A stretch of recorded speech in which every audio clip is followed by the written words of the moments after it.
Hey everybody, welcome to Trading Capital's daily analysis video. I'm your head market analyst here, Curtis Scouten. Jumping into the charts on this September 10th. So we're doing a wrap up for our Friday's daily analysis video. We weren't able to get to it on Friday evening, but it is Saturday now and we are getting to it now.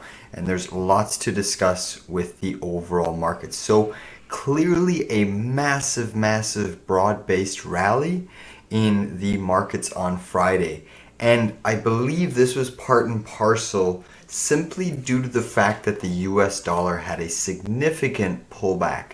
And if you look at the S&P 500 here, you can clearly see it had a gap up and basically just powered through all day long. Now, the big question is, where do we go from here? Well, anybody's guess is as good as mine, but in probabilities, the charts right now, still you have to respect this overall downtrend. You've hit resistance, you've hit support, and I think we're kind of in a stage similar to this rally where we had that powerful rally, boom. Here we've had a powerful rally again, summer doldrum float up. We had that initial sell-off, boom, hard sell-off. Found a little bit of a bottom, had 3 rip-roaring days in a row to the upside. Similar to here, we've had 3 rip-roaring days to the upside.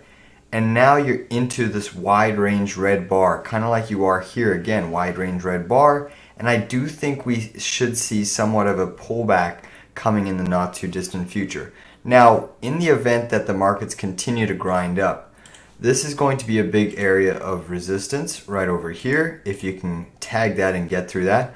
Obviously your major gap window and then your gap fill could also be a massive level. And now, for all I know, we could start floating all the way up to this level where we potentially could tag the 200-day moving average, which is coming down.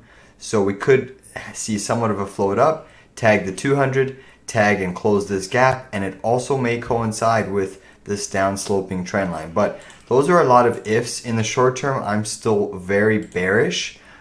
Considering that we sold 7 long swing trade winners on Friday is an excellent feeling going into the weekend.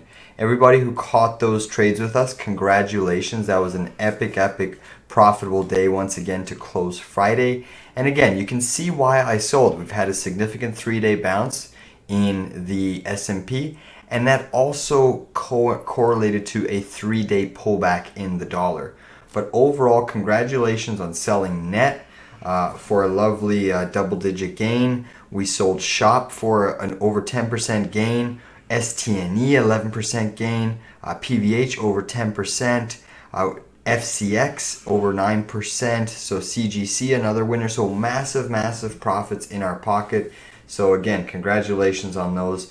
And we still have a couple longs on the table, but again, we're now net short the market. I'm still thinking there's going to be major downside. And there's a lot of people that seem to think that we are getting close to reaching those peak interest rates. Now, that might be true, and I can see that after this Federal Reserve hike in September, around September 21st, I believe it is, I think we could potentially see the Federal Reserve begin to start slowing down their hikes. And now if I put up the 2-year interest rate charts, this is the 2-year yield chart. So basically anyone in the world of finance knows that the federal fund rate has to catch up to the 2-year yield before anyone can deem a pivot.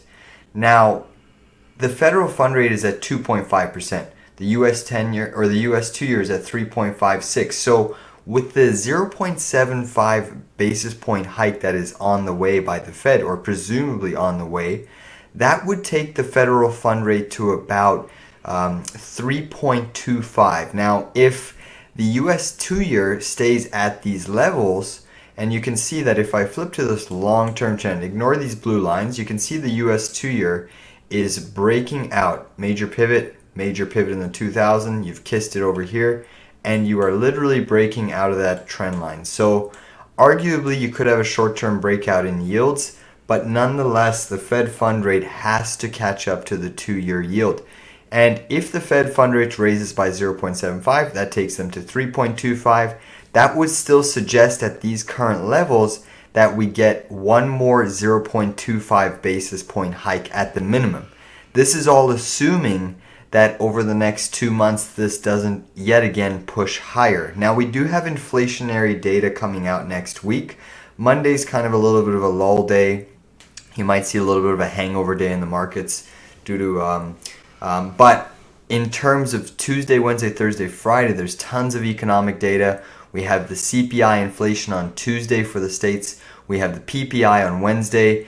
Also, there's a whole bunch of European GDP numbers and inflationary numbers as well. An interest rate hike in there for the UK. So tons and tons of economic activity will be transpiring next week, which makes me unsettled to carry longs into a market that has a significant downtrend and headwinds. So that's why we offloaded beautiful 7 swing trades on Friday just to be more net short this market in the event that things start to take a turn for the worse, which is certainly what I'm expecting. But again, anything could happen. But overall, if we look at the US 2-year and why so many people are getting aggressive and bullish on these markets makes really no technical sense to me, and logical sense if you break it down. But on a technical basis, people are getting bullish on the markets. And really what we are living through in this 2022 investment year is going to be one for the ages, one for the record books. There's been so many trends, so many new correlations, so many broken correlations. Just everything that has transpired has either put what people have known for the last 40 years and flipped it upside down. So in terms of what I think is going to transpire based off of the charts, typically the markets will start to rally as interest rates fall. And that's kind of people's sentiment right now. They think that the markets will rally as interest rates fall and peak because that signifies that peak inflation has been met. Now, what we have seen this year is that the markets have been falling as the interest rates have been rising. Clearly depicted by, this is the S&P 500 here, the SPY. You can see this was your top in about December, late November.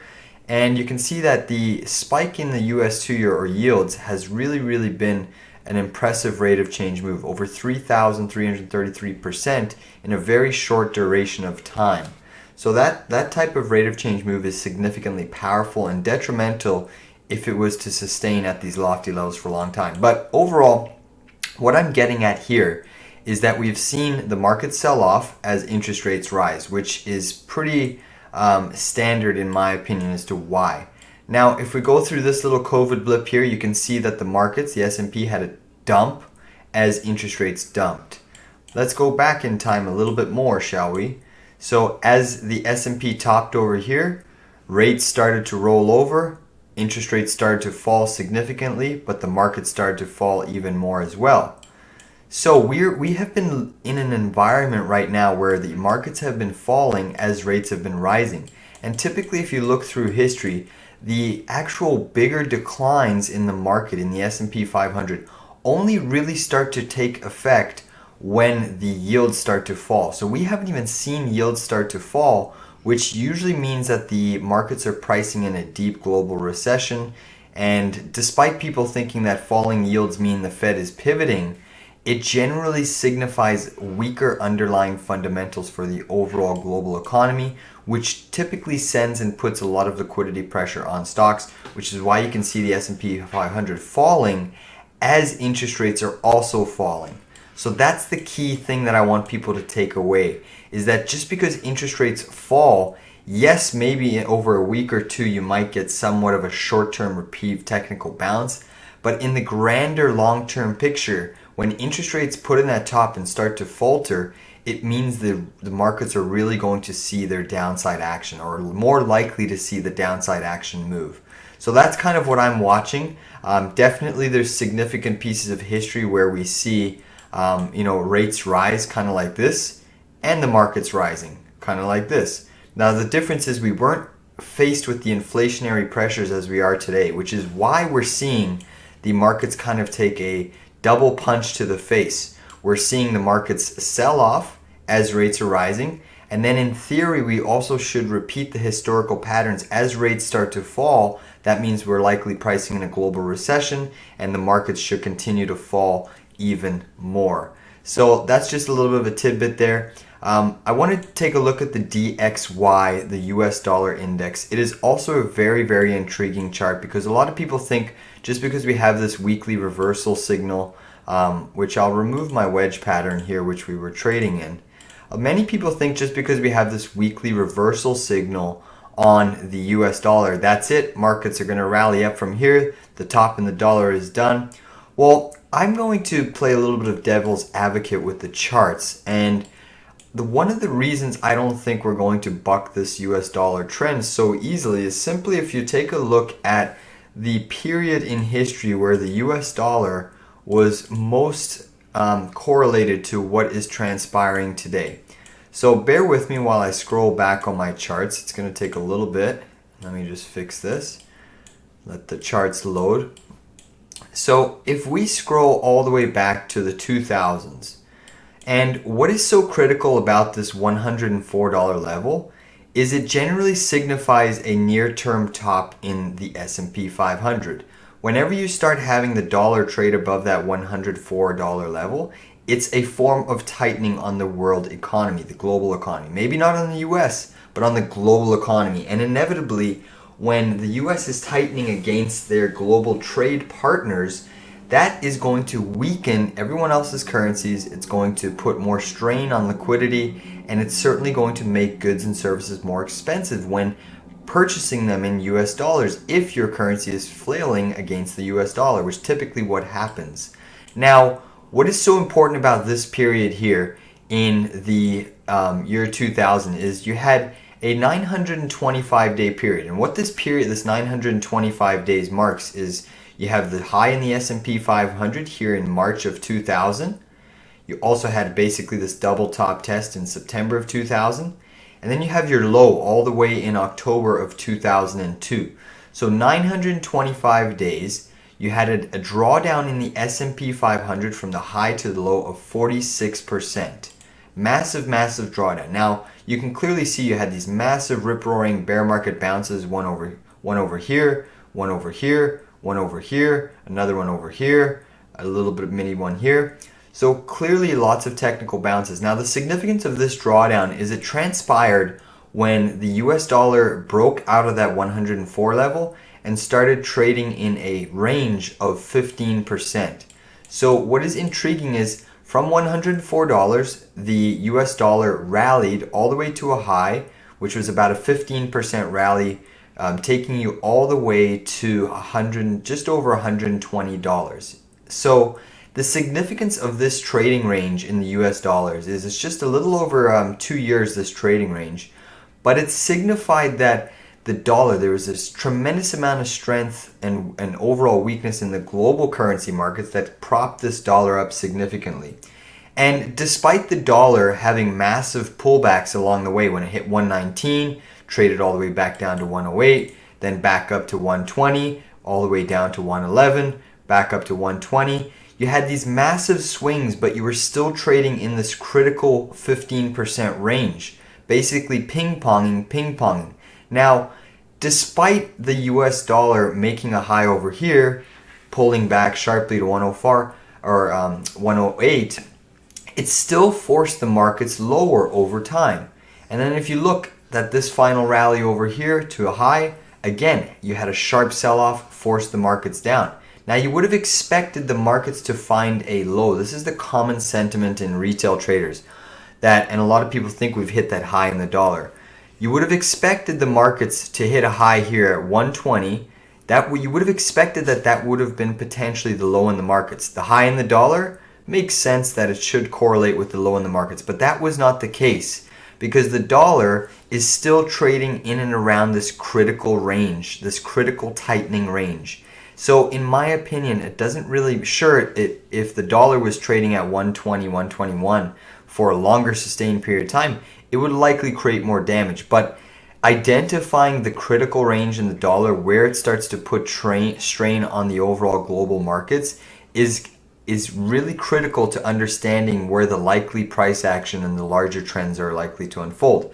So again, massive pullback, but yet again, the S&P 500 fell. and then the dollar rallied up again and started having a massive collapse, basically pointing to the lowest level it was trading in since it broke out of or into this 104 range, and then you were very, very close to finding a low in the market. So the thing I want you to take away is that this was a long range, just over 2 years, 925 days long. It was around a 15% trading range, and if you look at what we're trading in now, let's flip all the way back to where we currently are. Okay, so this is currently where we are. I'm going to put a top in the S&P 500. Bear with me for a second. So the S&P 500 topped around right there. Now, if you look at what we're doing, you can argue this is our new 15% range. Sorry, it's not even a 15% range. This is about a 7.5% range. So you can argue that even if we're trading in the 7.5% range, this is the critical range that causes massive, massive tightening for global markets, and it will cause a tremendous amount of strain on the market. So maybe we have put in a top in the dollar. I don't think we have currently, maybe a short term, but we can still trade in this range. And even if the dollar continues to pull back, it doesn't necessarily mean or guarantee that the S&P will continue to bounce. Eventually, the markets will break that correlation where that one-for-one tick forces the markets higher or lower, just depending on whether the dollar falls or rises. That will break. And I think just due to the fact that we're now trading in this critical range of 104 and up, that is the critical area of tightening for global currency markets, which should see more downside in the S&P 500. Now, if you take that same cycle in the year 2000 and you carry it forward, this would mark the 925-day range in the US dollar, roughly ending July of 2024. Now, that is a long, long range. I'm not saying it's going to stay that same range. I actually think markets are a lot more sensitive and hyperbolic, and things start to play out a lot faster just due to the nature of volatility. Now, I'm not saying the dollar is going to fulfill the same 925-day range that it did in the year 2000 to 2002. However, it does give us a little bit of a broad historical range that we can trade against. And when we start to see the dollar break this key 104 critical level, that will likely correlate with a near-term low in the S&P 500. Now, until we start breaking and confirming below this range, I cannot be bullish on these markets because I know the ramifications of what a dollar or a surging dollar has on the global markets. And that's the one key thing you need to understand, is that yes, the dollar may have put in a high, but it doesn't necessarily mean the S&P 500 or the markets have put in a low as per previous historical analysis. Let's take a look at the WTI. Oil had a pretty strong bounce off of key support. You can see it pierce the 618 retrace zone, so that's a massive technical area, and it bounced substantially. Now the question is, you're at resistance yet again. You can see by tagging this pivot, it looked like you were going to go through, but you managed to close just slightly below. So that's the big question. How high is oil going to go? If oil manages to get a bounce up to this 92, I may continue to short it yet again, but overall, oil should start to, I believe, catch a little bit more of another rally to the upside before creating its next down leg. And I certainly think we're going to fulfill this $73 barrel oil at some point in time, or 75, somewhere between $73, $75 a barrel. So with oil coming down significantly from the highs, this will help the energy side of the consumer price index.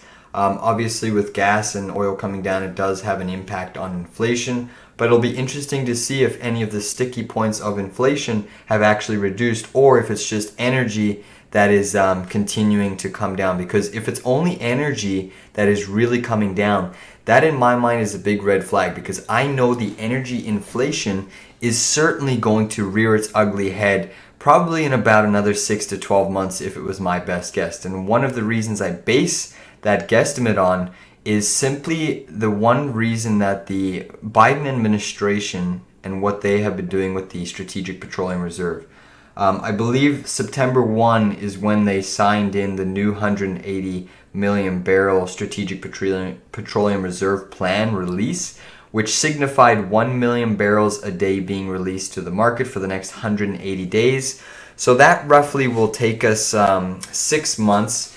If they were to do that plan again, that would pretty much near deplete the strategic petroleum reserve and take it to around zero. So I think they have about another full year releasing 1 million barrels a day of reserves before that starts to get down to the bone dry levels. And that's going to be the real kicker for the market, where if we don't have the infrastructure and fracking wells up online trying to produce more oil for our massive clean energy transition, then that's certainly going to shock the markets. I think we see oil at record highs, especially if the Republicans come into power and want to restock that strategic petroleum reserve and get new oil wells online. So again, I do think there's a potential oil crisis looming, especially if the US rely on the SPR to tame inflation in the short term. And when you think about it, at current oil, I think our prices, $1 million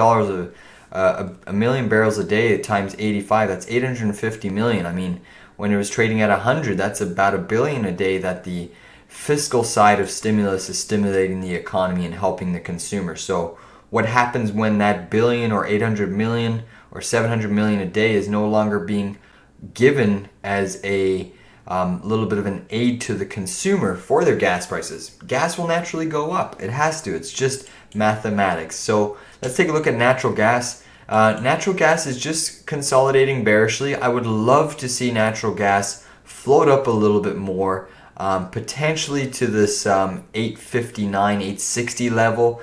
If it were to float up there, I would look to start accumulating yet again another short, because I do believe natural gas is forming a bear flag to break lower. I would love to get some skin in the game on natural gas, but it's right at the level where we sold our KOLD. So I'm not comfortable yet accumulating more unless it had, a little bit of a rally to that 860 level. So let's continue to watch the energy sector. It is going to be our leading indicator. If we take a look at gold, gold had an interesting day. It did make a brief new intraday high compared to yesterday or the previous day reversal candle, but it managed to get squeezed back down, which most likely correlated with the dollar getting a short-term intraday bounce late into the afternoon. And the actual intraday dollar chart is making a short-term bull flag, so that's one of the reasons I think we can see potential pressure in the equity markets next week if that bull flag pattern breaks out to the upside. So gold is still stuck in a range. Again, I'm still extremely optimistic with gold just due to the fact that the dollar may be softening in the short term and trading to the low range of that 104 range. But again, just because the dollar is softening doesn't mean I'm going to be bullish on these markets for a long time.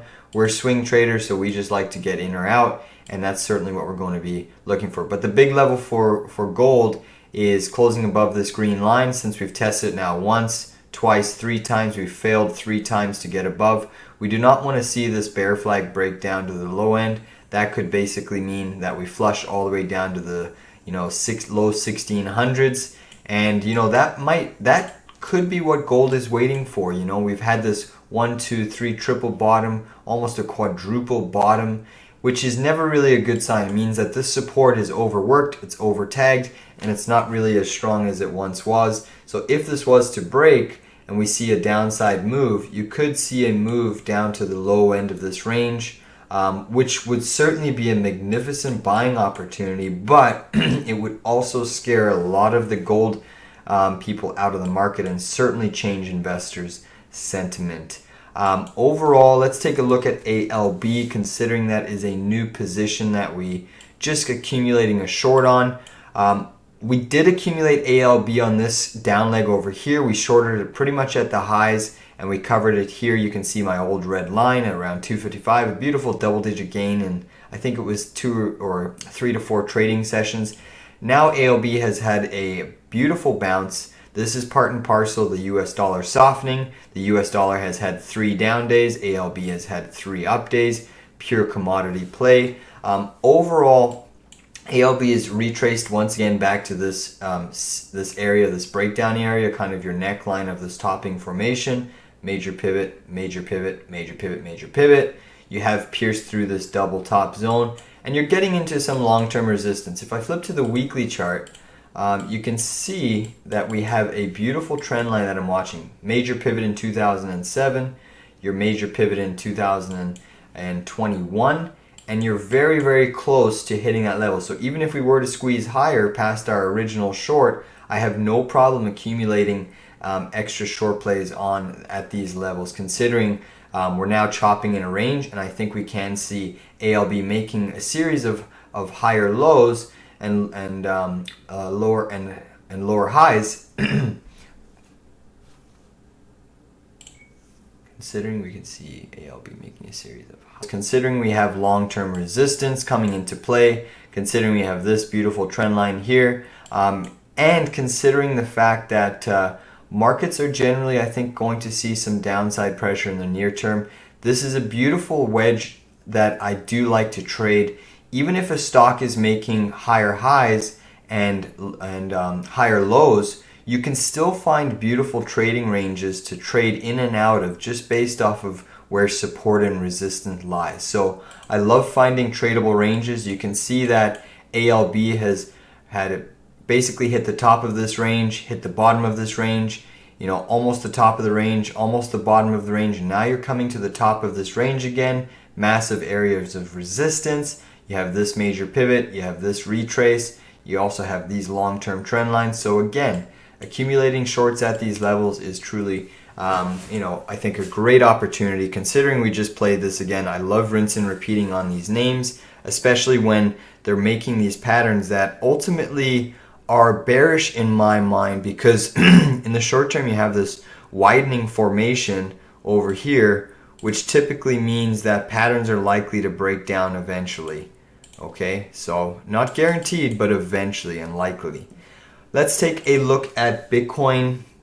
Actually, that we're gonna end the video today because it was a little bit of a long one. We will discuss a couple of the assets by itself, like Bitcoin and everything else. But overall, amazing day, amazing trading on Friday. Let's continue to be nimble and aware of what is coming down the pipeline based off of what the charts are reading us. A lot in this business has to do with speculation, but it's kind of like, I like to refer to it as technical speculation. I like to find patterns on charts. I like to use the cycle analysis. I like to use the sentiment, and I like to use analytics, time, and honestly, rate of change. Those are the key, the stacked methodology: sentiment, technicals, analytics, change, and time. And incorporating those areas into an investment or trading strategy is going to give us the likeliest probability of succeeding. And that's certainly what we've been doing tremendously well in 2022.